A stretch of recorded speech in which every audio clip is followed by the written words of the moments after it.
Assalamualaikum warahmatullahi wabarakatuh. Sahabat akhir zaman, Nabi Musa alaihi salam merupakan salah satu nabi dan rasul yang dikaruniai mukjizat yang luar biasa oleh Allah Subhanahu wa Ta'ala. Nabi Musa alaihi salam adalah salah satu rasul Allah yang memiliki banyak keistimewaan. Allah pun telah mengabadikan dalam Al-Quran kisah Nabi Musa secara lengkap pada beberapa surat yang berbeda di dalam Al-Quran. Nama Nabi Musa alaihi salam disebut dalam Al-Quran sebanyak 136 kali, tersebar dalam 34 surat, 27 Makkiyah dan 7 Madaniyah. Paling banyak terdapat dalam surat Al-A'raf berjumlah 21 kali, kemudian surat Al-Qasas berjumlah 18 kali, surat Toha 17 kali dan surat Al-Baqarah 13 kali, selebihnya berkisar antara 1 hingga 8 kali. Lalu bagaimana kisah lengkap Nabi Musa alaihi salam dari lahir sampai wafat? Mari kita simak selengkapnya ulasan berikut ini.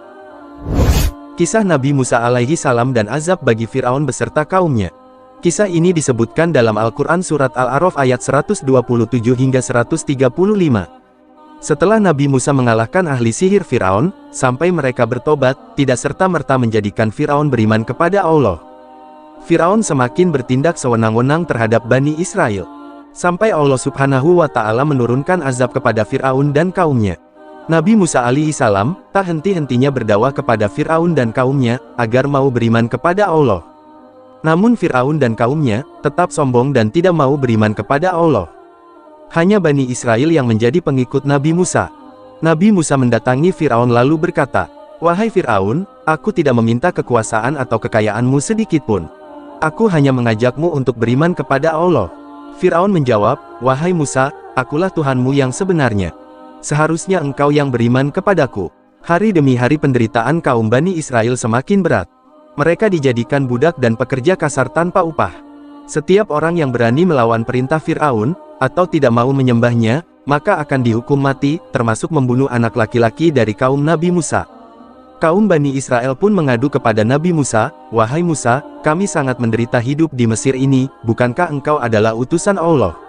Mintalah kepadanya, agar menghukum Fir'aun yang telah bertindak sewenang-wenang."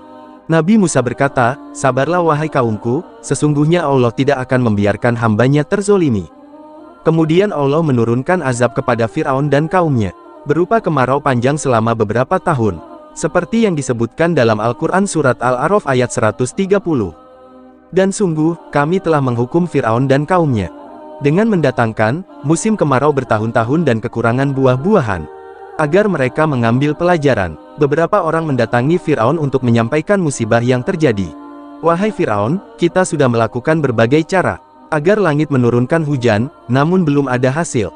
Kami telah memperbanyak persembahan, namun sepertinya usaha kami sia-sia." Fir'aun sedang berpikir bagaimana caranya agar hujan turun. Ia tidak mau kelihatan bodoh di hadapan kaumnya.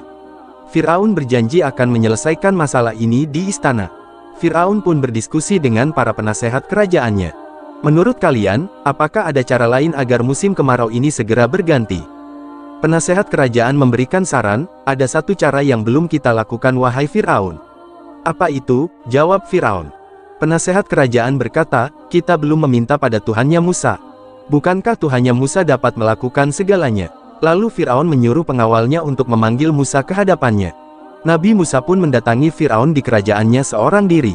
Fir'aun bertanya kepada Nabi Musa, "Wahai Musa, kau punya Tuhan yang mampu melakukan apa saja, benar bukan?" "Iya benar," jawab Nabi Musa. Fir'aun menceritakan keadaan negerinya. "Saat ini Mesir sedang ditimpa kemarau panjang. Jika Tuhanmu dapat menurunkan hujan dari langit, maka aku akan beriman kepadanya." "Benarkah yang kau ucapkan itu wahai Fir'aun?" tanya Nabi Musa. "Tentu, jika Tuhanmu dapat melakukan apa yang tidak bisa aku lakukan, aku akan beriman kepadanya," ucap Fir'aun. Semua orang yang ada di sini menjadi saksinya. "Baiklah kalau begitu," jawab Nabi Musa. Nabi Musa mengangkat tangannya, lalu berdoa kepada Allah di hadapan Fir'aun dan para penasehat kerajaan. "Ya Allah, turunkanlah hujan untuk masyarakat Mesir." Sebelum sampai Nabi Musa menurunkan tangannya, hujan turun dengan derasnya. Fir'aun mengingkari janjinya. Ia tidak memuji Allah, malah mengatakan hal yang kufur. Nabi Musa sangat kecewa dengan sikap Fir'aun dan kaumnya. Namun, Nabi Musa tidak patah semangat dalam berdakwah. "Wahai kaumku, ketahuilah bahwa hanya ada satu Tuhan yang pantas disembah. Dia Allah Subhanahu wa Ta'ala. Ikutlah denganku dan surga balasan keimanan kalian."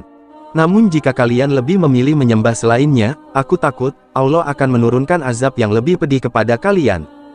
Kaumnya menjawab, wahai Musa, bukti apapun yang kau bawa, kami tetap tidak akan beriman kepadamu, maupun ajaranmu. Firaun satu-satunya Tuhan kami. Setelah panen melimpah, hujan tak kunjung berhenti, selalu muncul angin topan yang dahsyat. Sebagaimana disebutkan dalam Al-Quran Surat Al-A'raf ayat 133. Maka, kami kirimkan kepada mereka, topan, belalang, kutu, katak dan darah. Tetapi mereka tetap menyombongkan diri, dan mereka adalah kaum yang berdosa. Mereka lalu mendatangi Nabi Musa, seraya berkata, wahai Musa, mintalah kepada Tuhanmu, agar Dia Allah menghentikan hujan ini, kami berjanji akan beriman kepada Tuhan. Kemudian Nabi Musa berdoa kepada Allah, dan hujan pun berhenti. Kemudian Allah juga menumbuhkan tanaman dan buah-buahan di kebun mereka. Namun, ternyata mereka mengingkari janjinya. Beberapa hari berikutnya, Allah mengirimkan belalang di kebun-kebun mereka. Hingga semua tanaman mereka mati. Mereka pun mendatangi Nabi Musa kembali. Lalu berkata, wahai Musa, sekali lagi kami mohon, mintalah kepada Allah, agar mengusir belalang-belalang ini dari kebun kami. Maka kami akan beriman kepada Allah, dan membiarkan Bani Israel pergi bersamamu. Kami bersungguh-sungguh. Nabi Musa kembali berdoa kepada Allah. Setelah Allah menghilangkan belalang di kebun mereka, mereka mengingkari janjinya lagi. Kejadian itu terulang, sampai Allah menurunkan kutu-kutu pada hasil panen mereka. Katak-katak yang memenuhi rumah-rumah mereka. Hingga air yang berubah menjadi darah. Akibatnya mereka hampir mati kehausan karena tidak minum. Setelah mereka putus asa, mereka menghadap Fir'aun. Wahai Fir'aun, lihatlah keadaan kami ini, kami sungguh menderita karena ulah Musa. Ketahuilah bahwa ini semua adalah sihir Musa. Kemudian Fir'aun mendatangi Nabi Musa, dan kembali melakukan tipu dayanya. Wahai Musa, jika Tuhanmu mau mencabut semua penderitaan kami, pasti aku dan kaumku mau beriman kepadanya. Aku juga membebaskan Bani Israel dari perbudakan, dan membiarkan mereka ikut bersamamu. Mendengar penawaran Fir'aun, Nabi Musa kembali berdoa kepada Allah. Ya Allah ya Tuhanku, untuk yang terakhir kalinya, hamba mohon agar Engkau mencabut semua azab pada Fir'aun dan kaumnya. Dalam sekejap, Allah mengabulkan doa Nabi Musa, namun malangnya, hal yang sama kembali terjadi. Fir'aun dan pengikutnya, tidak bersungguh-sungguh bertaubat. Nabi Musa merasa sangat sedih, karena usahanya selama ini sia-sia. Demikianlah, akhir kisah azab Fir'aun dan kaumnya. Lalu, bagaimana kisah selanjutnya setelah Fir'aun dan kaumnya diazab oleh Allah Subhanahu wa Ta'ala? Kita lanjutkan di episode berikutnya. Terima kasih, mohon maaf jika ada kesalahan. Wassalamualaikum warahmatullahi wabarakatuh.